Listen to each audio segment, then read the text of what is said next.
तो बच्चों आज हम लोग स्टार्ट करने वाले हैं जनरल ऑर्गेनिक केमिस्ट्री। सबसे पहले तो हम पढ़ेंगे उसका एग्जाम्पल प्लस आई और माइनस आई इफेक्ट। तो पहला हम पकड़ लेते हैं प्लस आई को। तो पहले CnO को नेगेटिव चार्ज लगा दो। अगर प्लस आई पूछा तो हमेशा नेगेटिव की तरफ भागना, और जब भी तुमको नेगेटिव बोले तो नेगेटिव मतलब वो प्लस आई का मतलब क्या होता है, जो सबसे ज़्यादा इलेक्ट्रॉन डोनेट कर सके। और सबसे ज़्यादा इलेक्ट्रॉन कौन दे सकता है, जो पॉजिटिव हो, इलेक्ट्रोपॉजिटिव हो और उस पर नेगेटिव चार्ज हो, ठीक है ना। तो CH3 जो होगा वो सबसे ज़्यादा इलेक्ट्रोपॉजिटिव है और वो नेगेटिव चार्ज जल्दी डोनेट कर सकता है। तो इसका ऑर्डर कैसे जाएगा, CH3 CnO। ऐसे आपको पता है ना, आप तो पीरियोडिक टेबल में पहले देखते हो कि C फिर N फिर O ऐसे आता है ना। उसके बाद क्या होगा, COO माइनस, फिर आएगा टर्शरी, सेकेंडरी।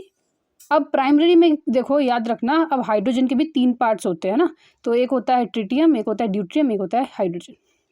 तो उसके 3 पार्ट्स में से सबसे ज़्यादा जो होता है CT3, मतलब ट्रिटियम वाले में सबसे ज़्यादा वो क्या कर सकता है, इलेक्ट्रॉन डोनेट। क्यों? क्योंकि ट्रिटियम का मास बहुत ज़्यादा है। तो इसके थ्रू मैंने आपको दिखाया बड़ा गोला मतलब बड़ा मास ऐसे करके। अच्छा, माइनस आई की बात करते हैं। माइनस आई मतलब जो इलेक्ट्रॉन को एक्सेप्ट करता है। तो जैसे कि O प्लस, अब प्लस वाला जिसके ऊपर पॉजिटिव चार्ज रहेगा, ऑफ कोर्स वो इलेक्ट्रॉन डेफिशिएंट रहेगा। जो सबसे ज़्यादा इलेक्ट्रॉन डेफिशिएंट रहेगा वो सबसे ज़्यादा खींचेगा अपनी ओर। और अगर उसमें नेगेटिव चार्ज, अगर उसमें फ्लोरीन क्लोरीन आ जाए तो फिर क्या होता है, बाद में जान आ जाता है। तो फिर वैसे ही इलेक्ट्रॉन और ज़्यादा डेफिशिएंट हो जाते हैं। तो OF फिर OCl फिर OR। अब मतलब हम पहले क्या जा रहे थे, इलेक्ट्रोपॉजिटिव से इलेक्ट्रोनेगेटिव जा रहे थे। यहाँ पे क्या है, इलेक्ट्रोनेगेटिव से इलेक्ट्रोपॉजिटिव जाना है, याद आया। अब देखो, पहले फ्लोरीन सबसे ज़्यादा इलेक्ट्रोपॉजिटिव नेगेटिव होता है, फिर क्लोरीन, फिर R, फिर H। एक बात याद रखना, आपको पता है एक ऑफिस में HR होता है कि नहीं। तो वैसे ही इसमें भी आपको एक HR मिलेगा। कहाँ मिलेगा, यहाँ पे याद रखना, ये ट्रिक है। हाँ, इस ट्रिक को याद रखोगे तो आप बहुत इजीली कर पाओगे चीज़ों को याद। तो याद रखना, O के लाइन में और N के लाइन में, सबके लाइन में आपको RH दिखेगा। क्यों, वो तो मैं बाद में बताऊंगी। पहले याद रखना, जब कार्बन का जब हम करेंगे ऐसे डिक्रीजिंग ऑर्डर की तरफ चलेंगे, कार्बन एक ऐसा है जिसमें आपको HR दिखेगा कार्बोनिल ग्रुप में, पहले H फिर R। बाकी वही ट्रेंड फॉलो हो रहा है, फ्लोरीन क्लोरीन। H और R में आपको थोड़ा सा डिफिकल्टी आ सकता है, इसलिए बता रही हूँ। हमेशा याद रखना R के बाद H होगा, but in case of carbonyl H के बाद R होगा। फिर आता है हमारा अच्छा, ऑक्सीजन नाइट्रोजन, इन सब में क्या होता है, R फिर H आता है। बट इनमें कब HR आएगा, याद रखना। इन केस ऑफ ये, एक मिनट, फोस्फोरस, अगर आपको अच्छे से दिख रहा है तो याद रखना, जब फोस्फोरस का जब केस आता है तब याद रखना, तब H is greater than R, ठीक है ना। क्यों ऐसा होता है, क्योंकि इसका आंसर सेकंड चिट में छुपा है। वो ये है कि concept of percentage S character. इसका मतलब ये है कि क्योंकि S कैरेक्टर जो होता है वो ना इलेक्ट्रोनेगेटिविटी को बढ़ाता है। जितना ज़्यादा S कैरेक्टर उतना ज़्यादा इलेक्ट्रोनेगेटिव, जितना ज़्यादा इलेक्ट्रोनेगेटिविटी उतना ज़्यादा एसिडिटी, जितना ज़्यादा एसिडिटी उतना ज़्यादा माइनस आई इफेक्ट, और जितना ज़्यादा माइनस आई इफेक्ट उतना ज़्यादा बल्कि ग्रुप। समझ में आ रहा है। तो मतलब हमने जो कुछ भी पढ़ा है, ये जो O, ऑक्सीजन, नाइट्रोजन, इन सब में क्या है, बल्कि ग्रुप बहुत ज़्यादा है, इसलिए वो नेगेटिव आई कैरेक्टर ज़्यादा दिखा रहा था। बट नाइट्रोजन में ऐसा नहीं होता। क्यों नहीं होता, क्योंकि फोस्फोरस में ऐसा नहीं होता। क्यों नहीं होता, क्योंकि फोस्फोरस का साइज़ उतना बड़ा नहीं है। फोस्फोरस का साइज़ बहुत बड़ा है और नाइट्रोजन और ऑक्सीजन का साइज़ छोटा है। तो यहाँ पे क्या होता है, बल्कि ग्रुप बहुत ज़्यादा होता है और उसके वजह से यहाँ पे रिपल्शन होता है, वेराज फोस्फोरस के केस में रिपल्शन नहीं होता। अच्छा, आगे बात करते हैं इसकी, concept of ring stability in carbocation और कार्बोएनायन। याद रखना, रिंग के बारे में अगर मैं बात करूं तो जो रिंग होता है ना, यही रिंग जब भी कोई ऐसा आपको रिंग दिखे, हमेशा याद रखना, नेगेटिव चार्ज वाला रिंग जब भी पकड़ोगे आप, तो हमेशा याद रखना जो सबसे छोटा साइज़ होता है ना रिंग में, वो सबसे ज़्यादा इलेक्ट्रोनेगेटिव होता है, और जो सबसे बड़ा साइज़ होता है रिंग का वो सबसे कम इलेक्ट्रोनेगेटिव होता है। तो अगर इलेक्ट्रोनेगेटिव पे नेगेटिव चार्ज आ जाए तो क्या हो जाता है, बाद में जान आ जाती है। तो याद रखना, अगर 3 मेंबर रिंग होगा तो वो सबसे ज़्यादा स्टेबल होगा, then 4 member ring, then 5 member ring, then 6 member ring. अब बात करते हैं पॉजिटिव चार्ज के बारे में। अब पॉजिटिव चार्ज तो उसका उल्टा ही होगा ऑब्वियसली। अच्छा, बट एक बात याद रखना, अब पॉजिटिव चार्ज ना 2 तरीके से लग सकते हैं। पहला तरीका तो ये कि रिंग के ऊपर ही लगा दो पॉजिटिव चार्ज, और दूसरा तरीका ये कि रिंग के ऊपर एक CH3 लगाओ ग्रुप और उसके ऊपर पॉजिटिव चार्ज, जो कि हमने पहले वाले में भी देखा था, है ना। ये बिल्कुल ऐसा केस अगर आपको दिख जाए पॉजिटिव चार्ज में, तो बात याद रखना, तब डांसिंग रेजोनेंस का इफेक्ट लगता है। कौन सा इफेक्ट? Dancing resonance. ये बात आपने 11th-12th में पढ़ा होगा, डांसिंग रेजोनेंस आपने सुना होगा मुझे लगता है, क्योंकि बहुत बच्चे नीट की तैयारी में भी भूल जाते हैं कि ये भी एक पार्ट होता है केमिस्ट्री का। तो याद रखना, डांसिंग रेजोनेंस के चलते जो नेगेटिव चार्ज में हमको जो इफेक्ट देखने को मिला था वो चीज़ इधर भी देखने को मिलता है, ठीक है ना। तो यहाँ पे भी वही चीज़ होगा जो हमने वहाँ पे पढ़ा था आगे। तो लेस, जितना ज़्यादा छोटा रिंग उतना ज़्यादा स्टेबिलिटी। और ये अगर बहुत ज़्यादा दिख जाए आपको, मतलब 3 मेंबर रिंग अगर आपको ज़्यादा दिख जाए कार्बन पे, तो ज़्यादा डांसिंग रेजोनेंस, ऐसे याद रखना। ओके, तो इतना ज़्यादा ही स्टेबिलिटी। तो स्टेबिलिटी का चलो समझ में आ गया आपको। आगे बात करते हैं heat of hydrogenation in alkenes. अच्छा, ये बात याद रखना, एक बात बहुत इंपॉर्टेंट है ये, कि हीट ऑफ हाइड्रोजनेशन जो है ना, उसको आप कैसे चेक करोगे। पहला तरीका बता रही हूँ, ये है आपका ऑर्डर। ओके, इसको मैं आपको बताती हूँ कैसे आप चेक करोगे। ये जो मैंने जो भी इंग्लिश में लिखा है ना, वो आप अपने नोटबुक में उतार सकते हो। मैं आप पे मेरा काम है आपको बस समझाना, तो मैं आपको जस्ट समझा रही हूँ, मैं एक लाइन आपको पढ़ के बता नहीं सकती। हाँ, तो मैं आपको बताती हूँ। तो ये ऑर्डर आपको हमेशा याद रखना। सबसे पहले आपका काम रहेगा हीट ऑफ हाइड्रोजनेशन। जब भी आपसे क्वेश्चन पूछा जाएगा, सबसे पहले आप स्टेबिलिटी ढूंढोगे। और स्टेबिलिटी इन चारों में आपको कैसे दिखेगा? स्टेबिलिटी यहाँ पे आपको दिखेगा हीट ऑफ हाइड्रोजनेशन से। क्यों? क्योंकि यहाँ पे आपको कुछ ना कुछ गड़बड़ लग रहा है। देखो, एल्कीन के साइड में एक पूछ निकला हुआ है, 2 पूछ निकला हुआ है, यहाँ पे 3 पूछ निकला। अगर ऐसे ऐसे सीन्स दिखते हैं ना, तो आपके सबकॉन्शियस माइंड में ये बात तो चली जानी चाहिए कि यहाँ पे हीट ऑफ हाइड्रोजनेशन से ही आप स्टेबिलिटी का पता लगा सकते हो। तो ये कैसे लगा सकते हो, चलो बताती हूँ। देखो, यहाँ पे अगर आप देखोगे ना, यहाँ पे 3 हाइड्रोजन दिखेंगे। ओके, और यहाँ पे 1 हाइड्रोजन, तो यहाँ पे 4 अल्फा हाइड्रोजन है। तो ऐसे अल्फा हाइड्रोजन अगर आप काउंट करते हो ना, तो आपको पता चलेगा कि सबसे ज़्यादा अल्फा हाइड्रोजन जो है ना, वो सी में है, फिर किस में है? डी में है, फिर ई में है, और एक एफ जो है वो हमारे पीछे लिखा हुआ है, एक एफ में है। आगे आपको क्या करना है? फिर डबल बॉन्ड्स की ओर जाना है। याद रखना, हमेशा डबल बॉन्ड्स जो है, इन सब का हीट ऑफ हाइड्रोजनेशन ज़्यादा होता है as compare to single bonds. अगर आपको वैसे भी समझना है तो समझ सकते हो, और आपको अगर स्टेबिलिटी के ऑर्डर में भी समझना है तो भी आप देख सकते हो चेक करके कि आपको डबल बॉन्ड के जो हीट ऑफ हाइड्रोजनेशन है वो आपको कम दिखेंगी। आई मीन हाइपर कॉन्जुगेशन जो है वो आपको कम दिखेगी। और इन दोनों में से भी आपको कैसे पता चलेगा कि कौन सा ज़्यादा स्टेबल है? देखो, हीट ऑफ हाइड्रोजनेशन जो होता है ना, वो इन्वर्सली प्रोपोर्शनल टू स्टेबिलिटी होता है। तो हम अभी पहले तो स्टेबिलिटी ऑर्डर ढूंढ रहे हैं किसके थ्रू? हीट हाइपर कॉन्जुगेशन के थ्रू। और हाइपर कॉन्जुगेशन के थ्रू तो हमने इसका ढूंढ लिया, CDEF। इसका कैसे ढूंढे? तो इसका स्टेबिलिटी कैसे पता चलेगा? ये इसका स्टेबिलिटी ऐसे पता चलेगा कि देखो, ये है कॉन्जुगेटेड, ये है नॉन कॉन्जुगेटेड, ये है आइसोलेटेड। तो conjugated is more stable than isolated once.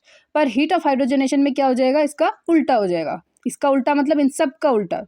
आपको पहले स्टेबिलिटी को अच्छे से लिख के रखना है। स्टेबिलिटी क्या था हमारा? CDEFBA, क्योंकि B is conjugated and A is isolated. इसका उल्टा कर दो, जस्ट ABFECDDC। समझ में आया? ये होता है हीट स्टेबिलिटी ऑर्डर। अच्छा, आगे बात कर लेते हैं हम लोग। ये 2 स्ट्रक्चर है, इन दोनों का हीट ऑफ हाइड्रोजनेशन कैसे निकालें। याद रखना, हमेशा heat of hydrogenation is inversely proportional to ring size. मतलब जो भी आपको छोटा रिंग दिख जाए और उसमें अल्कीन लगा हुआ है, और एक बड़ा रिंग है उसमें अल्कीन लगा हुआ है, तो आपको कौन सा प्रेफर करना है, वो चीज़ आपको हीट ऑफ हाइड्रोजनेशन बताएगी। अगर आपके छोटे रिंग में डबल बॉन्ड लगा हुआ है, तो वो सबसे ज़्यादा हीट ऑफ हाइड्रोजनेशन शो करेगा, क्योंकि उसकी स्टेबिलिटी सबसे ज़्यादा कम होगी। ओके, समझ में आया? ओके, चलो आगे बात करते हैं हम लोग resonance. I am sorry for the background voice. आगे बात कर लेते हैं हम लोग रेजोनेंस स्टेबिलिटी के रूल्स। अच्छा, तो अब हम लोग बात कर लेते हैं रेजोनेंस स्टेबिलिटी के रूल्स में। तो सबसे पहले हम बात करेंगे बेसिसिटी ऑफ अमाइंस। सबसे ज़्यादा बेसिसिटी कैसे बात करेंगे वो चलो पीछे पहले बात कर लेते हैं, ठीक है ना। तो चलो पहले बात करते हैं इसके बारे में। देखो, अगर आपको क्वेश्चन में नहीं गिवन है इन सब में से कौन सा सबसे ज़्यादा बेसिक है, तो आपको क्या करना है? अगर आपको गैशियस फेज, कुछ भी फेज के बारे में कुछ गिवन नहीं है, तो आपको क्या करना है? उन सब चीज़ों के बारे में हमने बात करी इधर, ठीक है ना। देखो, पहले तो ये, अगर आपको क्वेश्चन में गैशियस फेज दिया हुआ है, तो हमेशा याद रखना 3 degree, then 2 degree, then 1 degree methyl groups में। और यहाँ पे आपको हमेशा क्वेश्चन में याद रखना, अगर आपको क्वेश्चन में नहीं दिया हुआ है कि वो कौन सा फेज है इस पूरे स्ट्रक्चर में, और आपको फिर बेसिसिटी ऑर्डर निकालने के लिए बोला है, तो याद रखना जो सबसे ज़्यादा एंगल होता है, जो β1 का एंगल देख रहे हो ना, β1 β2, इसमें जितना ज़्यादा एंगल होता है उतना ज़्यादा % कैरेक्टर होता है। जितना ज़्यादा % कैरेक्टर होता है उतना ज़्यादा एसिडिटी होता है। पर यहाँ पे आपको बताया गया कि बेसिसिटी ऑर्डर निकालना है आपको, और basicity order is always inversely proportional to acidity order. तो ये चीज़ आपको बताने की अब मेरे को ज़रूरत नहीं है, क्योंकि इसकी अगर एसिडिटी ज़्यादा होगी तो बेसिसिटी कम होगी, तो of course it is in lowest order. ठीक है, आगे बात कर लेते हैं इसके बारे में, मिथाइल अमाइंस के बारे में। देखो, अगर क्वेश्चन में नहीं गिवन है मिथाइल अमाइंस कौन से फेज में है, तो हमेशा उसको गैशियस फेज में प्रेफर करना। तो गैशियस फेज में वो हमेशा 3 डिग्री, फिर 2 डिग्री, फिर 1 डिग्री दिखाता है। एंड इन मिथाइल अमाइंस याद रखना, अगर वो एक्वस कंडीशन में रहे तो उसके 2 कंडीशन है। एक होता है मिथाइल अमाइन अगर वो एक्वस कंडीशन में, और दूसरा है इथाइल अमाइन अगर वो एक्वस कंडीशन में। यहाँ पे हमेशा याद रखना 2 degree is always greater in both the cases. पर आपको याद कैसे रहेगा कि यहाँ पे क्या लगा है, 1 डिग्री फिर 3 डिग्री या 3 डिग्री और 1 डिग्री। इसके लिए ट्रिक है मेरे पास, मुझे याद रहता है कि तुम इसे ज़रूरत पड़ेगी तुम लोगों को ट्रिक की, हमेशा हर चीज़ को याद करने के लिए। तो इसलिए मैं हमेशा ऑलरेडी पहले से ही फ्रेम करके रखती हूँ आपके लिए ट्रिक। तो याद रखना ये मिथाइल है, मिथाइल छोटा होता है कार्बन, इथाइल 2 कार्बन का होता है। तो जो छोटा होता है उसमें 1 डिग्री पहले फिर 3 डिग्री, और जो बड़ा होता है उसमें 3 डिग्री पहले और 1 डिग्री बाद में। बट इसका रीज़न हमेशा याद रखना hydrogen bonding. As a trick बस याद करके जाने से कुछ नहीं होता, उसका रीज़न भी पता होना चाहिए।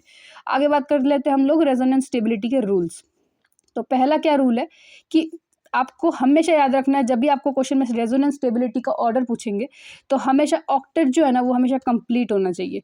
उसके जो चार्ज होते हैं, अब फिर आपको क्या देखना है, फिर आपको देखना है कि जो आपका कंपाउंड है वो न्यूट्रल है या चार्ज्ड है। अगर वो न्यूट्रल है तो वो फिर ज़्यादा स्टेबल है। फिर आपको देखना है कि वो चार्ज्ड है कि नहीं। अगर वो चार्ज्ड है तो वो आपको देखना है कि वो चार्ज जो है वो क्लोज है या दूर है। मतलब चार्ज, एक पॉजिटिव चार्ज होता है, एक नेगेटिव चार्ज होता है, और अगर उसका डिस्टेंस बहुत ही ज़्यादा क्लोज है तो वो ज़्यादा स्टेबल होता है as compare to that charges which are far apart. समझ में आया? अब बात कर लेते हैं हम लोग आगे कि isotropic effect of hydrogen on Meta and para position of carbocation. हमेशा याद रखना, जब भी आपको बेंजीन रिंग देंगे, देखो यहाँ पे बहुत बच्चे कंफ्यूज हो रहे हैं इसलिए बताती हूँ। जब भी आपको बेंजीन रिंग पे कार्बोकेटाइन दिया जाता है और फिर आपको ये सारे कुछ भी स्ट्रक्चर दिया जाए, हमेशा याद रखना, हमेशा ये एक प्रिंसिपल कॉन्सेप्ट है इसलिए बता रही हूँ। ये याद रखोगे ना तो जीओसी का आधा प्रॉब्लम आपका वहीं पे ठीक हो जाएगा। ये आपका जीओसी चल रहा है, ठीक है? तो याद रखना, जब भी आपको टर्शरी कार्बन दिख जाए, ओके, हाँ, नहीं ये चीज़ याद नहीं रखना, ये तो चलो क्वेश्चन में है टर्शरी कार्बन दिख जाए। अगर आपको हमेशा ये एक चीज़ प्रिंसिपल जो चीज़ है आपको जो याद रखना वो ये है कि जब भी कोई ग्रुप पैरा पोजिशन में रहे या ऑर्थो पोजिशन में रहे, वहाँ पे हमेशा +R +M इफेक्ट लगता है, +H इफेक्ट, ये तीनों इफेक्ट लगते हैं। और सबसे पहले कौन सा इफेक्ट लगता है? +R effect. मतलब सबसे पहले हम प्रायोरिटी देंगे वो ग्रुप को जो +R इफेक्ट दिखाता है, और फिर हम देंगे +H, फिर दिखाएंगे +I, और या फिर -I जो भी है, ऐसे। ठीक है, समझ रहे हो आप? ठीक है, -I यहाँ पे लगेगा तो ये और खींचेगा और ये जो रिंग है वो बहुत ही ज़्यादा अनस्टेबल हो जाएगा। ठीक है ना? हमको स्टेबिलिटी ऑफ कार्बोकेटाइन, कार्बोकेटाइन मतलब एक ऐसा कैटाइन जिसमें पॉजिटिव चार्ज है और उस मतलब उसमें भिखारी है, उसके पास इलेक्ट्रॉन की कमी है, तो उसको हमको इलेक्ट्रॉन देना है। और इलेक्ट्रॉन कौन देगा? वो +I वाला देगा जिसके पास इलेक्ट्रॉन भरे हुए हैं। तो ये क्या करेगा यहाँ पे याद रखना, तो सबसे ज़्यादा इफेक्ट जो होता है ना वो +R +M इन सब का होता है, ये मैंने आपको अभी बताया। और वो कब लगता है? जब कोई ग्रुप ये वाला पोजीशन होता है ना, ये पैरा पोजीशन और ऑर्थो पोजीशन, इन पोजीशंस में जब कोई ग्रुप प्रेजेंट होता है ना तो वो +R +M वो सारे इफेक्ट लगाता है। पर अगर कोई ग्रुप यहाँ पे प्रेजेंट हो ना मेटा पोजीशन में, तो हमेशा याद रखना मेटा ग्रुप जो होता है वो +I इफेक्ट या -I मतलब इंडक्टिव इफेक्ट दिखाता है। क्या बोल रही हूँ? Inductive effect on always on Meta and on para and ortho position. Always remember resonance effect, mesomeric effect और hyper conjugation effect, ये तीनों लगते हैं। समझ में आया? अब बात कर लेते हैं हम लोग इन दोनों क्वेश्चन में। अब कॉन्सेप्ट को लगाना है, ठीक है? अब मैं आपको 3 क्वेश्चन दूंगी और तीनों क्वेश्चन में आपको कॉन्सेप्ट लगाना है। तो पहला क्वेश्चन में आपको कौन सा कॉन्सेप्ट लगाना है याद रखना। ये आपको क्वेश्चन है, यहाँ पे आपको क्या दिख रहा है? कार्बोकेटाइन दिख रहा है, और पैरा पोजीशन में आपको 2 चीज़ें दिख रही है, स्ट्रक्चर्स दिख रही है। तो पहला जो स्ट्रक्चर है उसमें आपको क्या, अब आपके दिमाग में क्या आएगा? अब आपको +R +M और +H लगाना है। तो आप देखोगे कि यहाँ पे कोई रेजोनेटिंग स्ट्रक्चर है नहीं, तो ये जो हो जाएगा ना, ये +R इफेक्ट तो नहीं लगा सकता, इससे ही कंफर्म हो गया। अच्छा, हाइपर कॉन्जुगेशन, यहाँ पे कोई अल्फा हाइड्रोजन है क्या? दिख रहा है क्या आपको कोई अल्फा हाइड्रोजन? नहीं दिख रहा। 1 मिनट, मान लो कि अगर ये पॉजिटिव चार्ज है, ये रेजोनेंस करते करते यहाँ पे पॉजिटिव चार्ज क्रिएट कर दिया इसने, तो यहाँ पे अगर पॉजिटिव चार्ज अगर किसी कार्बोकेटाइन में हो रहा है तो उसके एडजेसेंट वाले कार्बन में एक हाइड्रोजन होना चाहिए, पर वो नहीं है ना दोस्त। तो यहाँ पे फिर हाइपर कॉन्जुगेशन कैसे लगेगा? तो यहाँ पे फिर आफ्टर ऑल इंडक्टिव इफेक्ट ही लगता है लास्ट में, ठीक है ना? अगर कुछ लग ही नहीं रहा है तो अब क्या करेंगे? अब लास्ट में इंडक्टिव इफेक्ट ही बचा, तो वही लगेगा। और आपको पता है, मैंने आपको पहले ही बताया था इंडक्टिव इफेक्ट में, अच्छा चलो आपको दिखाई देती हूँ। CD3 जो होता है, CD3 ये रहा, CD3 is greater than CS3। समझ में आ रहा है आपको? ये मेरे नोट्स है, ये मैंने एग्जाम से पहले बनाया था। ये नोट्स अगर आप एक बार पढ़ लेते हो मेरे हाथ से, तो क्या होगा, आप एग्जाम में भी ये वाला नोट्स पढ़ के जाओगे तो आपके लिए बहुत ईजी रहेगा। इसलिए मैंने आपको इसका वीडियो बनाया शॉर्ट्स। अच्छा, अब आपको बात करती हूँ मैं इसके बारे में। यहाँ पे कौन सा कॉन्सेप्ट लग रहा है, ये एक क्वेश्चन है मेरे पास। यही नोट्स पढ़ के गई हूँ, और आप भी अगर पढ़ के जाओगे तो बहुत अच्छा स्कोर करोगे, आपको पूरा चैप्टर का नॉलेज रहेगा एटलीस्ट। अच्छा, आगे बात कर ले इसके हाइपर कॉन्जुगेशन इफेक्ट की बात करते। तो देखो, अच्छा हाइपर कॉन्जुगेशन छोड़ो, पहले तो आप क्वेश्चन देख के पता करो कि आपको कौन सा इफेक्ट लगाना है। पहले बात करते हैं इस बेंजीन की। तो ये तीनों ग्रुप्स जो है वो पैरा पोजिशन में लगे हुए हैं, और ये जो कार्बोकैटायन है वो क्या है, पॉजिटिव चार्ज है, मतलब इलेक्ट्रॉन डेफिशिएंट है, तो इसको देने वाला चाहिए। और आपको पता है कि अब आपको कौन सा इफेक्ट देखना है। अब ऑब्वियसली आपको पता है कि ये तीनों जो है वो रेजोनेंस नहीं कर सकते, तो फिर मीजोमेरिक कर सकते हैं? नहीं, मीजोमेरिक और रेजोनेंस जो होता है वो सिमिलर इफेक्ट ही शो करता है। तो फिर उसके बाद आपको देखना है हाइपर कॉन्जुगेशन। आपको पता है कि इस कार्बन में एक हाइड्रोजन है जो कि अल्फा हाइड्रोजन है, तो ऑफ कोर्स ये एक और बात आपको याद रखना है कि हाइपर कॉन्जुगेशन में ना हाइड्रोजन जो होता है ना वो ज़्यादा होता है ड्यूट्रियम से, और फिर वो ज़्यादा होता है ट्रिटियम से in case of hyper conjugation. कौन से केस पे? हाइपर कॉन्जुगेशन में। ये जो ये ऑर्डर होता है ये याद रखना, हाइपर कॉन्जुगेशन में ये रहता है। तो अब जब आपको दिख जाएगा कि यहाँ पे हाइपर कॉन्जुगेशन का इफेक्ट लग रहा है, तो हमेशा ऐसा रहेगा इसका ऑर्डर। अच्छा, हमेशा इफेक्ट देख के हमेशा स्टेबिलिटी ऑर्डर को सॉल्व करना, ठीक है ना? आपको आंसर की में भी यही दिखेगा, सारी जगह पे यही लगता है, ठीक है ना? कुछ भी अपने दिमाग से टेंशन मत बनाते रहना, यही तरीका होता है जीओसी को क्वेश्चन को सॉल्व करने का। अच्छा, इस क्वेश्चन में देखो, मेटा पोजीशन में दिख रहा है आपको, तो जो भी ग्रुप आपको मेटा पोजीशन में दिख जाए उससे ही आपको अंदाजा लगाना है कि पहले ट्रिटियम। अब आपको पता है मेटा पोजीशन में क्या कौन सा इफेक्ट लगेगा? Inductive effect. और इंडक्टिव इफेक्ट मैंने कहाँ पे पढ़ाया है आपको? यहाँ पे पढ़ाया है। इंडक्टिव इफेक्ट में मैंने आपको प्लस आई, ये क्या है? प्लस आई प्लस माइनस आई का मतलब इंडक्टिव इफेक्ट होता है दोस्त। आप में से बहुत बच्चों को ये भी नहीं शायद पता होगा, इसलिए बता देती हूँ पहले। तो अब बात करती हूँ, तो इंडक्टिव इफेक्ट में आपको पता है ट्रिटियम ग्रेटर देन ड्यूट्रियम, फिर हाइड्रोजन। तो चलो बात करते हैं, कहाँ पे है मेरा? चलो यहाँ पे हो गया हमारा, पहले ट्रिटियम फिर ड्यूट्रियम फिर हाइड्रोजन। आगे बात कर लेते हैं इसकी। इस क्वेश्चन में देखो, इस क्वेश्चन में ये क्वेश्चन दिख रहा है। अच्छा, यहाँ पे देखो, आपको जो ग्रुप्स दिख रहे हैं वो कहाँ पे एडजस्ट दिख रहे हैं? वो सारे के सारे पैरा पोजीशन में एडजस्ट दिख रहे हैं। अच्छा, यहाँ पे आपको क्या दिख रहा है? अल्फा हाइड्रोजन दिख रहा है कि नहीं? क्योंकि यहाँ पे रेजोनेंस और मेसोमेरिक नहीं लगेंगे, तो यहाँ पे लगेगा हाइपर कॉन्जुगेशन। और हाइपर कॉन्जुगेशन में यहाँ पे कितने अल्फा हाइड्रोजन दिख रहे हैं आपको? 3 अल्फा हाइड्रोजन, फिर 2, फिर 1, फिर 0। तो मतलब सबसे ज़्यादा किसका स्टेबिलिटी ऑर्डर? इसका, फिर इसका, फिर इसका, फिर इसका। समझ में आ गया? आगे बात कर लेते हैं इसकी। अब कैसे? अब आपको दिया हुआ है counting alpha hydrogen in double bond FON, मतलब फ्लोरीन नाइट्रोजन हाइड्रोजन और डबल बॉन्ड। अगर आपको ऐसे कुछ क्वेश्चंस, अच्छा आपको दिखाऊंगी मैं ऐसे टाइप के क्वेश्चन। ऐसे क्वेश्चंस मेरे पास अभी तो नहीं है इस नोट्स में, बट आपको कभी जब आप कभी कोई कोर्स लोगे ऑनलाइन तब आपको दिख जाएगा, और इसके एग्जाम्पल्स भी मैं आपको नेक्स्ट वीडियो में दे दूंगी। आप अभी बस समझ लो कैसे करना है। तो ये आपके पास अगर कोई स्ट्रक्चर दिख जाए, तो यहाँ पे आपको क्या दिख रहा है? यहाँ पे आपको एक पॉजिटिव चार्ज दिख रहा है जिसके आगे एक डबल बॉन्ड है। ऐसे बहुत स्ट्रक्चर दिख जाएंगे, आपको समझ में नहीं आएगा मैं कौन सा कॉन्सेप्ट लगाऊं इसमें। मेरे को तो आपको कोई ग्रुप ही नहीं दिख रहा है, एक डबल बॉन्ड दिख रहा है। अल्कीन से कौन बंदा डर जाएगा ना ऑब्वियसली। तो देखो, अगर ये ऐसे कार्बोकैटायन दिखता है आपको और उसके साइड में ऐसे नाइट्रोजन लगा रहता है, तो आपको क्या लगाना है? 12 अल्फा हाइड्रोजन लगाना है। अगर आपको कोई कार्बोकैटायन दिख जाता है जिसके पास एक ऑक्सीजन प्रेजेंट हो, तो आपको क्या लगाना है? 8 अल्फा हाइड्रोजन। अगर आपको एक कार्बोकैटायन दिखता है जिसमें कि एक फ्लोरीन लगा रहता है, तो उसमें आपको कौन सा अल्फा हाइड्रोजन लगाना है? 4। ऐसे ही यहाँ पे जो ये वाला जो केस है, ये तो हर किसी को पता है कि एक कार्बोकैटायन के पास अगर 3 अल्फा हाइड्रोजन लग जाए तो 9 अल्फा हाइड्रोजन, मतलब हाइड्रोजन को काउंट करना है। तो यहाँ पे आपको ये वाला कॉन्सेप्ट लगा के आपको बस काउंट करना है कि किसका सबसे ज़्यादा अल्फा हाइड्रोजन है, और उसके हिसाब से आपको क्या करना है? हाइपर कॉन्जुगेशन को आपको सेट कर देना है।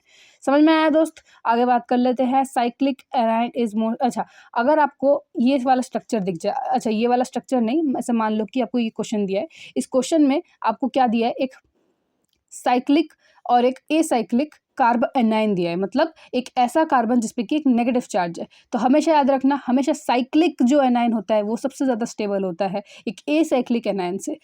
ओके, अब बात करते हैं कि कैसे। देखो, ये एक तो इसमें बहुत ही ज़्यादा छोटा है इसका साइज, रिंग साइज, और उस पर नेगेटिव चार्ज, तो ऑब्वियसली ये सबसे ज़्यादा स्टेबल देन दिस। अच्छा, अब बात कर लेते हैं इसकी। यहाँ पे आपको एक चीज़ नोटिस करोगे आप कि यहाँ पे एक कार्बन है, यहाँ पे 2 कार्बन है। 2 कार्बन जो होता है वो ज़्यादा इफेक्ट, वो सबसे ज़्यादा मतलब इलेक्ट्रॉन जो है वो शेयर करेगा। तो इसलिए एक कार्बन जो है वो थोड़ा कम करेगा शेयर, और इससे वो थोड़ा कम इलेक्ट्रोनेगेटिव होगा। तो कम इलेक्ट्रोनेगेटिव होगा तो ज़्यादा स्टेबल रहेगा, क्योंकि ऑलरेडी इसमें नेगेटिव चार्ज है, और ये और भी अगर कार्बन दोनों तरफ से अगर कार्बन इलेक्ट्रॉन दे दे तो ये और नेगेटिव हो जाएगा, और इससे क्या हो जाएगा, वो अनस्टेबल रहेगा कंपाउंड। तो उसको स्टेबल करने के लिए हमको ये करना पड़ता है। आगे बात कर लेते हैं डीएनपी रूल। डीएनपी रूल मतलब डी का मतलब है डिस्टेंस, जो जितना ज़्यादा डिस्टेंस में रहेगा उसकी उतनी कम इफेक्ट रहेगी। फिर एन मतलब नंबर, जिसका नंबर जितना कम रहेगा उसका सबसे कम इफेक्ट रहेगा। फिर हम बात करेंगे पावर, पी मतलब पावर, जिसका सबसे कम पावर रहेगा उसकी इफेक्ट भी कम रहेगी। आगे चलो इसका एग्जांपल देख लेते हैं। तो ये है हमारा क्वेश्चन, इस पे कैसे डीएनपी रूल लगाएंगे। तो देखो यहाँ पे आपको दिखेगा, आपको पता करना है कि कौन सा सबसे ज़्यादा इफेक्ट दिखाता है। तो यहाँ पे आपको क्या दिखेगा, यहाँ पे आपको दिखेगा, देखो यहाँ पे आपको फ्लोरीन दिख रहा है जो कि 1 कार्बन के बाद है। यहाँ पे आपको फ्लोरीन दिख रहा है जो कि 2 कार्बन के बाद है। यहाँ पे आपको फ्लोरीन दिख रहा है जो कि ऑब्वियसली 2 ही कार्बन के बाद है, बट 3 है इसमें। तो यहाँ पे आपको डीएनपी रूल कैसे लगाना है, देखो पहले तो आपको डिस्टेंस देखना है, कौन सबसे ज़्यादा क्लोज है वो सबसे ज़्यादा इफेक्ट लगाएगा। ऑफकोर्स ये वाला ज़्यादा क्लोज है क्योंकि ये 1 कार्बन के बाद है, तो ए आ जाएगा। अब देखो यहाँ पे 2 कार्बन के बाद है, तो यहाँ पे याद रखना, अब आपका डी वाला जो रूल है वो कैंसिल हो जाता है। अब आपका एन और पी है, तो मतलब अब आपको नंबर देखना है। तो नंबर में अगर आप देखो तो सबसे ज़्यादा फ्लोरीन है इसमें, तो सबसे ज़्यादा इफेक्ट कौन लगाएगा, ये लगाएगा। तो ए, फिर सी और फिर बी। अच्छा, पावर में भी आपको याद रखना, अगर मान लो कि 2 फ्लोरीन है और दूसरे में 2 क्लोरीन है, तो याद रखना सबसे ज़्यादा पावर किसका होगा, जो सबसे ज़्यादा इलेक्ट्रोनेगेटिव होगा। तो फ्लोरीन वाला ज़्यादा इलेक्ट्रोनेगेटिव, तो उसमें सबसे ज़्यादा शो करेगा वो इफेक्ट। अच्छा, आगे बात कर लेते हैं अल्फा हाइड्रोजन ऑन ब्रिज। देखो याद रखना है ब्रेड्स रूल, एक रूल होता है ब्रेड्स रूल। वो क्या बोलता है कि आप ना कभी किसी ये स्ट्रक्चर है ना नॉरबोरेन, इस नॉरबोरेन के ऊपर ना ऐसे पॉजिटिव चार्ज नहीं रख सकते। मतलब किसी ब्रिज पोजीशन में ना आप ऐसे पॉजिटिव चार्ज नहीं बना सकते। क्यों नहीं बना सकते, क्योंकि अगर आप पॉजिटिव चार्ज बनाओगे तो वो क्या करेगा, एक डबल बॉन्ड क्रिएट करेगा, जो कि ब्रेड्स रूल के अगेंस्ट है। ठीक है ना, ये चीज़ इसमें बताया गया। अच्छा, बस इतना मैंने जीओसी का फर्स्ट पेज में बताया। अब सेकंड पेज में बस ज़्यादा नहीं, अब थोड़ा सा है क्वेश्चन, बस उतना सा पढ़ लो, बस फिर खत्म हो जाएगा। फिर हम कल बात कर लेंगे दूसरे चैप्टर के बारे में। तो चलो पहले बात कर लेते हैं इसके बारे में, मोनोबेसिक एसिड के बारे में। तो याद रखना मोनोबेसिक एसिड कौन से एसिड्स होते हैं। तो एक मिनट, मोनोबेसिक एसिड्स के जो स्ट्रक्चर होते, देखो एक मिनट, थोड़ा सा इसको ब्लर आ रहा है थोड़ा फोटो। अच्छा, ये है आपका मोनोबेसिक एसिड, एक ऐसा एसिड जो कि एक हाइड्रोजन को रिलीज करके नेगेटिव चार्ज क्रिएट करता है, तो इसको बोलते हैं मोनोबेसिक एसिड। डाइबेसिक कौन से होते हैं, डाइबेसिक वो होते हैं जो कि 2 नेगेटिव चार्ज कैरी करते हैं, 2 हाइड्रोजन को रिमूव करके। ये है एक एसिड, और इस एसिड में हमने एन लगा रखा है। एन का मतलब ये है कि अगर 1 कार्बन है तो मेलोनिक एसिड, 2 है तो सक्सिनिक, 3 है तो ग्लूटेरिक, और 4 है तो एडिपिक। इसको मैंने कैसे याद किया, अब मैं आपको बताती हूँ। मैंने इसको कैसे याद किया, याद रखना कि जब आपको माल बहुत ज़्यादा मिल जाता है तब आप सक्सेसफुल हो जाते हो, और इस सक्सेसफुल को आपको चिपकाए रखना पड़ता है आपके हाथ में। मतलब आपको इसके साथ ग्लू की तरह, इस सक्सेस को आपको ग्लू की तरह पकड़ के रखना होता है।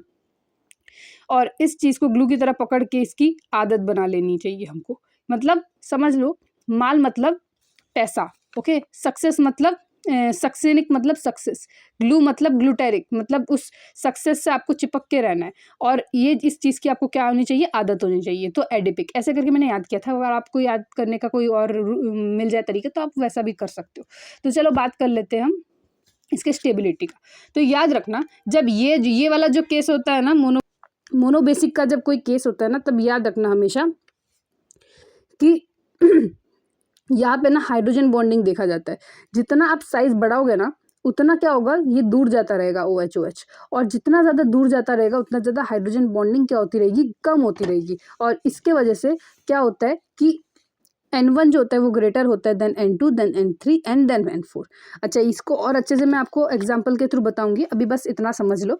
डाइबेसिक में कौन सा रूल लगता है, यहाँ पे आपको क्या लगता है, यहाँ पे आपको इंटर एटॉमिक रिपल्शन होता है यहाँ पे, और यहाँ पे क्या होता है, रिपल्शन होता है। इस रिपल्शन के चलते क्या होता है, ये जो होता है ना, जितना ज़्यादा दूर रहेगा उतना ज़्यादा स्टेबल रहेगा, जितना पास पास रहेगा, नेगेटिव नेगेटिव चार्ज जितना पास रहता है ना, उतना ज़्यादा क्या होता है, रिपल्शन होता है, और उसकी वजह से वो अनस्टेबिलिटी, ये अनस्टेबल है, तभी तो रिपल्शन हो रहा है। और जितना दूर रहेगा उतना ज़्यादा क्या होगा, उतना कम रिपल्शन होगा, तो वो ज़्यादा स्टेबल रहेगा। तो यहाँ पे ऑर्डर उल्टा होता है, N4 फिर N3 फिर N2 फिर N1। और इसको प्रूफ करने का एक छोटा सा मैंने एग्जांपल लिया है। तो ये है हमारे दो स्ट्रक्चर, एक है सिस वाला, एक है ट्रांस वाला, और ये एक मैलिक एसिड है और ये एक फ्यूमेरिक एसिड है। तो याद रखना, अगर हमने K1 का मतलब ये कि अगर हमने एक हाइड्रोजन उड़ा दिया इसमें से, ये वाला हाइड्रोजन उड़ा दिया, ये वाला हाइड्रोजन उड़ा दिया, तो इसमें से कौन सा सबसे ज़्यादा स्टेबल होगा, आप मुझे बताओ।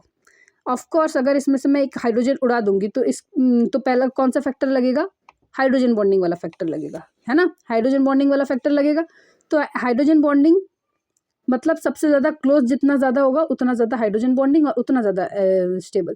तो ये ज़्यादा देखो कितना क्लोज है और ये कितना फार है, तो मतलब हाइड्रोजन बॉन्डिंग इसमें लगेगा और इसके चलते ये सबसे ज़्यादा स्टेबल कहलाएगा। अब अगर बात कर लेते हैं, देखो A is greater than B, अब बात कर लेते हैं B की, ठीक है ना। मतलब अगर हमने 2 हाइड्रोजन निकाल दिए तो मतलब तो क्या होगा, देखो तो क्या होगा, तो जो इंटर एटॉमिक रिपल्शन है वो वाला इफेक्ट लगेगा। तो इंटर एटॉमिक रिपल्शन अगर आप यहाँ पे लगाओगे तो यहाँ पे ज़्यादा देखने को मिलेगा और यहाँ पे कम, और जितना कम रिपल्शन उतना ज़्यादा स्टेबिलिटी, मतलब ये ज़्यादा स्टेबल है इसके कंपैरिजन में, B is greater than A। समझे। आगे बात कर लेते हैं हम इसकी। तो देखो बेसिसिटी ऑर्डर में क्या होता है, आपको पता है कि जितना ज़्यादा इलेक्ट्रोनेगेटिव उतना ही ज़्यादा परसेंटेज कैरेक्टर, उतना ज़्यादा एसिडिटी और उतना कम बेसिसिटी, है ना। Acidity is inversely proportional to basicity, मतलब इससे आपको एक रिवाइज हो गया जो मैंने आपको पहले बताया था। अब बात करते हैं बेसिसिटी को कैसे ऑर्डर करते हैं। याद रखना, जितना ज़्यादा रेजोनेटिंग स्ट्रक्चर होगा उतना ही क्या होगा, उतना ही ज़्यादा कम बेसिक होगा, और जितना कम रेजोनेटिंग स्ट्रक्चर होगा उतना ही ज़्यादा बेसिसिटी होगी। ये चीज़ आपको ना मैं एग्जांपल के थ्रू ही बता सकती हूँ, नहीं तो आपको नहीं समझ में आएगी। याद रखो ये नाइट्रोजन है, इसको देख के आप क्या दिखना चाहिए, ऐसे स्ट्रक्चर जब आपको आते हैं ना तो हमेशा याद रखना नाइट्रोजन जो होते हैं ना इनमें लोन पेयर बहुत ज़्यादा होते हैं, तो हमेशा उनके ऊपर ना एक बार लोन पेयर ना बना के रखना। क्या होगा कि आपको समझ में आएगा कि आपको यहाँ पे लोन पेयर को भी घुमाना है, ठीक है ना। तो देखो अब जब आप इस लोन पेयर को घुमाओगे तो यहाँ पे रेजोनेंस होगा कि नहीं। इस लोन पेयर को घुमाओगे तो यहाँ पे रेजोनेंस होगा, नहीं होगा। इस साइड में रेजोनेंस होगा, हाँ इस साइड में रेजोनेंस होगा। इस लोन पेयर को घुमाओगे तो इस साइड में भी रेजोनेंस होगा, इस साइड में भी रेजोनेंस होगा। यहाँ इस लोन पेयर को भी आप घुमाओगे तो इस साइड में भी रेजोनेंस होगा, या इस साइड में भी रेजोनेंस होगा। आपको मैं बताना क्या चाहती हूँ, पहली बात तो ये समझा करो हमेशा। देखो low resonating structure gives more basicity का मतलब क्या है, देखो अगर आपको बेसिसिटी को समझना है तो आप बस एक चीज़ समझो कि बेसिसिटी उसको बोलते हैं जिसमें सबसे ज़्यादा बेसिसिटी ऑर्डर में सबसे ज़्यादा बेसिक कंपाउंड वो होता है जिसमें सबसे ज़्यादा इलेक्ट्रॉन डोनेटिंग कैपेसिटी हो, जिसके पास इलेक्ट्रॉन रिच मतलब जो कंपाउंड सबसे ज़्यादा इलेक्ट्रॉन रिच होगा ना वो सबसे ज़्यादा इजीली इलेक्ट्रॉन को डोनेट कर सकता है। आप मुझे एक बात बताओ, जितना ज़्यादा डीलोकलाइजेशन होगा तो उस नाइट्रोजन पे वो नेगेटिव चार्ज रहेगा। अब मुझे एक बात बताओ, आपके पास एक डब्बे में 10 चॉकलेट है और आपके लेफ्ट साइड में एक बंदा है जो आपसे 5 चॉकलेट छीन रहा है, और वैसा ही अगर बंदा मैं राइट साइड में भी आपको खड़ा करके लगा दूँ और उसको बता दूँ कि तू भी जाके इसके 5 चॉकलेट्स और ले ले, तो आपके पास कोई चॉकलेट बचेगा क्या? नहीं बचेगा ना। तो इसका मतलब क्या है, इसका मतलब ये कि आपके पास चॉकलेट डेफिशिएंट हो जाएंगे। वैसे यहाँ पे क्या है कि दोनों तरफ दो दो रेजोनेटिंग स्ट्रक्चर अगर आ जाए तो ये नाइट्रोजन का जो लोन पेयर है, जो कि एक ऐसा इलेक्ट्रॉन है जो कि नाइट्रोजन को इलेक्ट्रॉन रिच बनाता है, उसका रिचनेस कम हो जाएगा। वेयरएज यहाँ पे आपको क्या दिखेगा, यहाँ पे एक ही वन साइडेड रेजोनेंस हो रहा है, तो यहाँ पे आपको रिचनेस बहुत ज़्यादा दिखेगा। तो इससे आपको क्या पता चलता है, इससे आप एक चीज़ अंदाज़ा लगा सकते हो कि इनका जो बेसिक कैपेसिटी है वो थोड़ी कम रहेगी एज़ कम्पेयर टू इन दोनों का। समझ में आया। अच्छा, अब मैं बात कर लेती हूँ कि इनमें से भी कौन सा सबसे ज़्यादा बेसिक होगा। याद रखना, जब वो लोन पेयर है वो जब रेजोनेंस में जाएगा तो यहाँ पे जो है वो कार्बन के थ्रू अंडरगो होके जाएगा, और यहाँ पे जो है वो नेगेटिव, तो यहाँ पे नेगेटिव चार्ज क्रिएट करता जाएगा। तो नेगेटिव चार्ज यहाँ पे कहाँ पे जब डीलोकलाइज होगा तो किस पे आपको नेगेटिव चार्ज दिखेगा, कार्बन पे दिखेगा। लेकिन यहाँ पे आपको डीलोकलाइजेशन के दौरान ऑक्सीजन पे नेगेटिव चार्ज दिखेगा। और आपको भी पता है कि negative charge on electronegative atom is more stable, तो ये सबसे ज़्यादा स्टेबल हो जाएगा।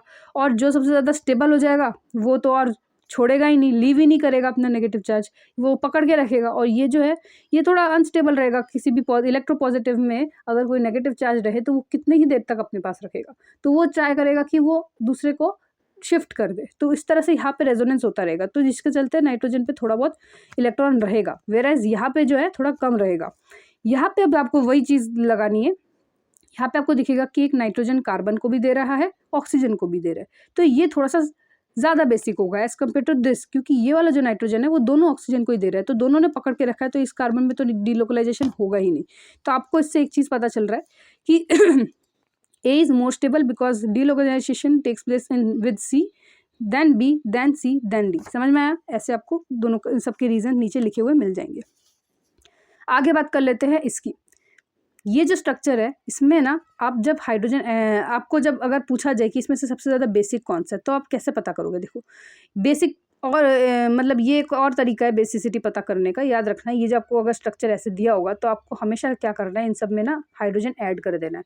जब आप इसमें हाइड्रोजन ऐड करोगे ना, तब आप ये क्या है, ये है कंजुगेट बेस, सॉरी ये है बेस, और अगर आप इसमें हाइड्रोजन ऐड करते हो ना तो क्या होता है, ये कंजुगेट एसिड हो जाता है। और जब ये कंजुगेट एसिड हो जाता है ना, तब आपको इसकी स्टेबिलिटी देखनी होती है। जब किसी भी कंपाउंड का कंजुगेट बेस या एसिड स्ट्रांग होता है तो उससे भी हम डिटरमाइन कर सकते हैं कि कौन सा सबसे ज़्यादा बेसिक होगा, कौन सा सबसे ज़्यादा एसिडिक होगा। तो ये एक उसमें से क्वेश्चन है, ठीक है ना, बहुत बार आपको भी बुक में मिल जाएंगे ऐसे क्वेश्चंस। तो हमने यहाँ पे हाइड्रोजन ऐड किया और हाइड्रोजन अपनी अपनी जगह चला गया, और जब वो गया तो उसने पॉजिटिव चार्ज क्रिएट कर दिया।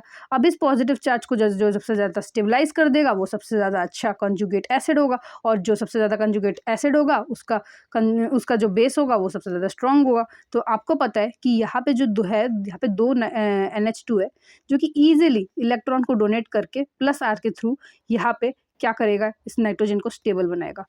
यहाँ पे क्या होगा, एक नाइट्रोजन है तो यहाँ पे बस एक ही प्लस R इफेक्ट लगेगा, और यहाँ पे एक भी प्लस R इफेक्ट नहीं लगेगा, यहाँ पे इंडक्टिव इफेक्ट लगेगा। तो आपको भी पता है plus R effect is more effective than inductive effect. तो इस तरह से इसका ऑर्डर चलेगा।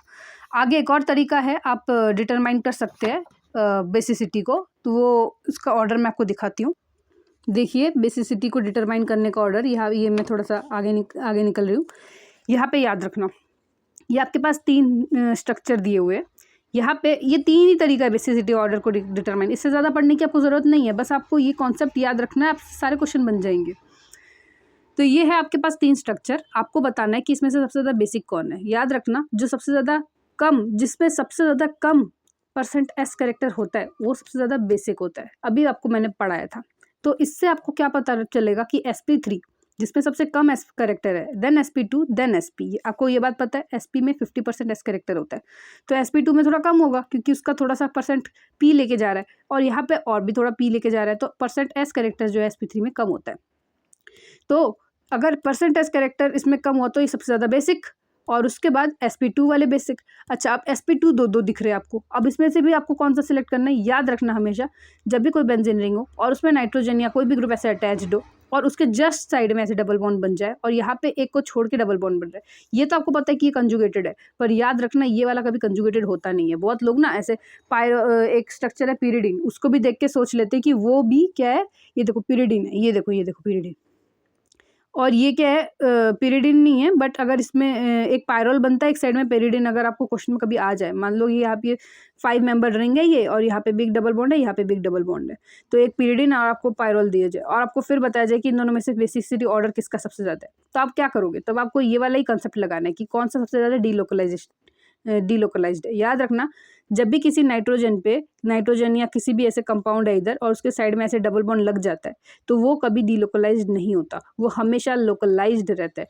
और जो सबसे ज़्यादा लोकलाइज्ड रहेगा वो वो जो नाइट्रोजन के ऊपर जो लोन पेयर है उस चीज़ को क्या नहीं करेगा, उस चीज़ को शेयर नहीं कर पाएगा, और उसको नहीं शेयर कर पाएगा तो ऑफकोर्स वो इसी के ऊपर ही रह जाएगा और वो सबसे ज़्यादा बेसिसिटी कहलाएगा, बेसिक कहलाएगा। तो ये सबसे ज़्यादा लोकलाइज्ड, फिर ये डीलोकलाइज्ड। समझ में आया? आगे बात कर लेते हैं इन ऑर्डर्स की। यहाँ पे आपको दिखेगा कि जो नाइट्रोजन है ना, वो सारे के सारे जो है ना वो लोकलाइज्ड है। बट यहाँ पे आपको फिर क्या देखना है, अगर आपको लोकलाइज्ड दिख जाता है, फिर आपको देखना है कि कौन सबसे अच्छा इफेक्ट लगा रहा है, मतलब कि कौन सबसे अच्छा देखो अब बेसिसिटी में ना आपको यही देखना है ओवरऑल कि सबसे ज़्यादा मतलब इलेक्ट्रॉन डेंसिटी किसमें सबसे ज़्यादा है, कौन सबसे ज़्यादा दे सकता है इलेक्ट्रॉन। तो इलेक्ट्रॉन डेंसिटी सबसे ज़्यादा किस पे होगा, इस पे होगा। क्यों? क्योंकि यहाँ पे जो है ना नाइट्रोजन पे ना लोन पेयर है, और वो यहाँ पे एक तो लोकलाइज्ड है नाइट्रोजन, सब में ही लोकलाइज्ड है, बट ये ना प्लस आर इफेक्ट दिखाएगा, ये माइनस ये प्लस आई, ये नॉर्मल, ये माइनस आर।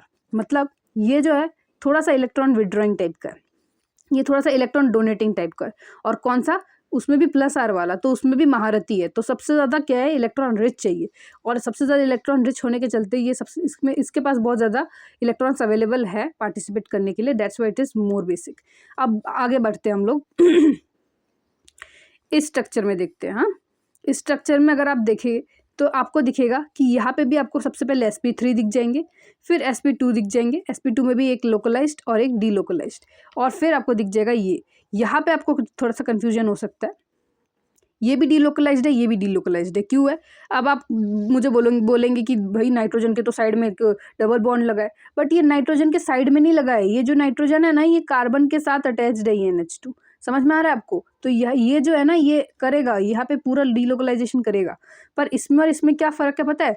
ये जो है ना ये sp2 डीलोकलाइज तो है इसकी तरह, बट ये एरोमेटिसिटी को शो करता है। ये जो है ये भी दिखाता है, बट ये बाद में शो कर रहा है। तो मतलब अगर आपको बताऊं तो इन दोनों में से सबसे ज़्यादा कौन होगा sp2 डीलोकलाइज करने वाला, ये होगा, सॉरी ये होगा, और फिर ये होगा। ये सबसे ज़्यादा बेसिक रहेगा। ये वाले क्वेश्चन में लोग फंसते, तो आपको नहीं फंसना, इसलिए मैं आपको पहले बता रही हूँ कि ये सबसे ज़्यादा बेसिक होगा देन दिस। चलो अब आगे बात कर लेते हैं हम लोग। हम कहाँ पे थे? SIP rule.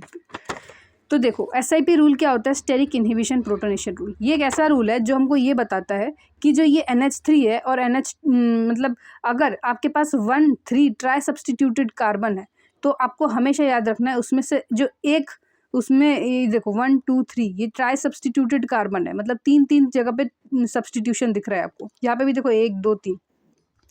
जब इतना ज़्यादा बल्कीनेस आ जाता है ना किसी बेंजीन में, तब याद रखना हमेशा जो मिडल वाला जो होता है ना कार्बन के बीच वाला, मतलब तीनों में जो बीच वाला होता है ना, इतना भीड़ के चलते ना वो ना प्लेन से ही बाहर चला जाता है। मतलब ये sp2 कार्बन है, इसमें एक प्लेन है, उसमें से बाहर निकल के आ गया, मतलब अब वो नॉन प्लेनर हो गया। और ये अगर नॉन प्लेनर हो गया तो इस पर कोई इफेक्ट लगेगा क्या? सारे इफेक्ट अगर कोई प्लेन में लग रहा है तो ये वाला तो बाहर चला जाएगा, तो इस पर कोई इफेक्ट लगेगा ही नहीं। तो इससे आपको क्या पता चल रहा है कि जो ये CH3 है और ये NH3 है, ये पूरे एक प्लेन में, और ये NO2 जो है वो आउट ऑफ द प्लेन है, और यहाँ पे जो है NO2 इन प्लेन है। तो मतलब ये जो NO2 है इसको कुछ ना कुछ इफेक्ट दिखेगा। पर हमको यहाँ पे क्या पूछा गया है, यहाँ पे कौन सा सबसे ज़्यादा बेसिक है, तो आपको कैसे निकालना है? चलो मैं आपको बताती हूँ इसमें से सबसे ज़्यादा बेसिक कौन है।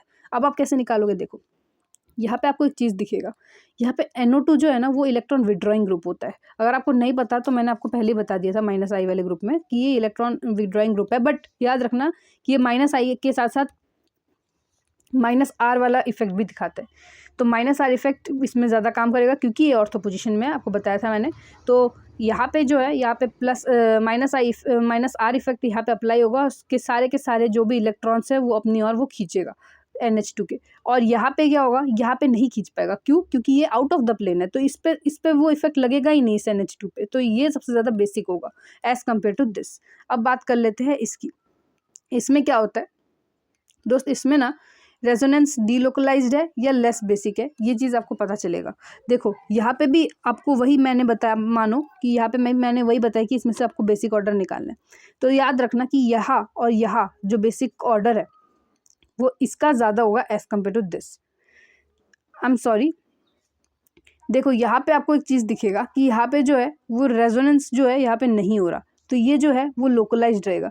तो ये जो है वो ज़्यादा बेसिक रहेगा एज़ कम्पेयर टू दिस, क्योंकि यहाँ पे जो है ये लोन पेयर दिख रहा है ना, ये पूरे बेंजीन में क्या होगा, डीलोकलाइजेशन होगा।